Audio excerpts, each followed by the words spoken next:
Hey guys, got an NU battle for you. Looking at my opponent's team, I'm very threatened by that Absol. That thing has to go. It takes out two of my main attackers on this team, and I just can't afford to have it around. I'm a little worried about that Wish Cache because I've faced Barboaches in Little Cup before, and I know they're infamous Dragon Dancers, and I'm wondering if this is the same thing. Finally, I need to watch out for that Altaria because it's either a cleric, well either way, if it's a cleric or an attacker, those things are seriously bulky. Okay, so let's get to it. This battle is against hardytekyoyo, who I met on the Smogon Wifi-Battle Finder, but he also has a channel on YouTube. I'm going to start off with my Kenga and Rue, my Kangaskhan, as he sends out his star, his Luxray. He gets an Intimidate off on my Kangaskhan, and since it's a physical attacker, I'm going to want to pull back and go into my Shrimp. He actually goes for Volt Switch, I'm guessing just to scout out what my first Pokemon was going to use.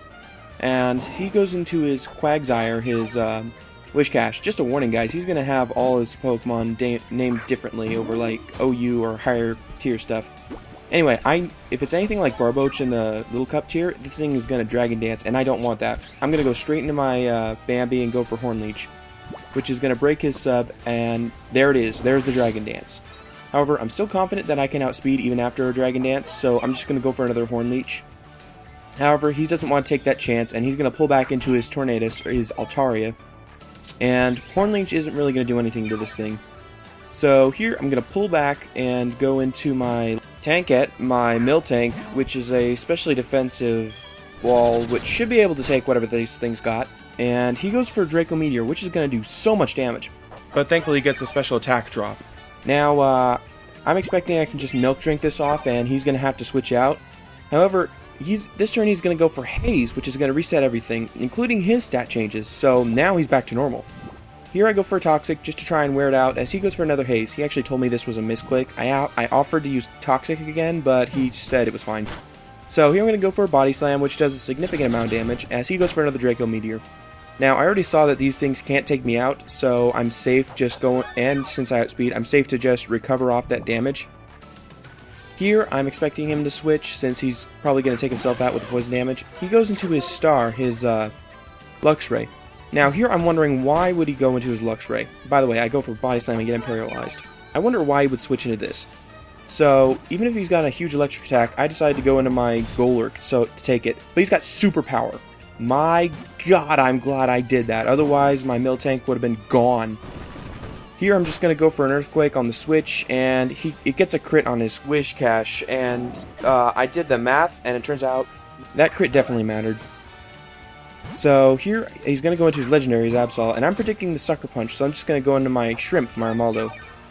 So, a little bit of unfortunate hacks here. Well, yeah, I think it's this turn. He goes for Swords Dance, as I go for Stealth Rock, and knowing I can take one hit since I'm full defense, max HP, he goes for Sucker Punch, which is going to get me down into red, and I'm going to go for Rock Blast, just hoping it'll do some damage. So, I get a critical hit on the second hit, which really just means I hit about 5 times. So, a little bit of hacks there, but if I got the 5th hit, then, you know, no big deal.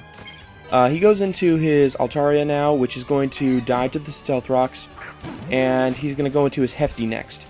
Now, this thing gets Rock Blast. I have no idea how Garbodor gets Rock Blast. I guess you'll learn something new every day. Just to take this thing out, I'm going to switch into my Golurk and just Earthquake the heck out of it. So, one Earthquake, down it goes, no problem. End of story. So, next, he's going to send out his whatevs, his Cradilly. And I'm going to pull back and go into my Bambi expecting the Grass-type move. And I'm right, he goes for Energy Ball, and it gets me my attack boost with Sap Sipper. So on this next turn, I'm free to go for a Mega Horn and KO. At first, I was a little iffy if it was going to KO or not, because I know Cradillys are like massive tanks. But in this case, there was nothing to worry about. He's going to send out his final Pokemon, his paralyzed Luxray, and I'm just going to go for a Horn Leech to try and take it out.